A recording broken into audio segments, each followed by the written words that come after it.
Hello guys! Today we will learn how to install and completely register Miss Office for lifetime. So let's get started.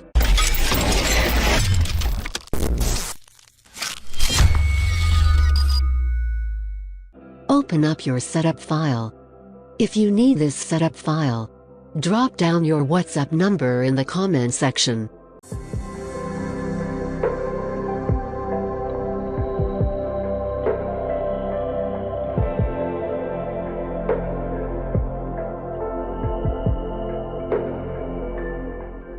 Put a tick on the box, "I accept the terms of this agreement." Click Continue. Then click on Install Now. Now the installation is in progress.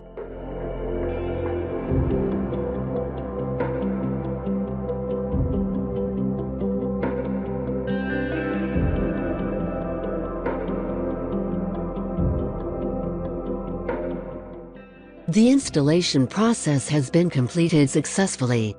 After completing installation process, click the Close button and restart your PC. You can check the installed programs from Start menu.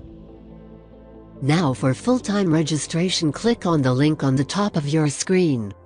Hope you've liked this video. Don't forget to subscribe. Keep watching for more.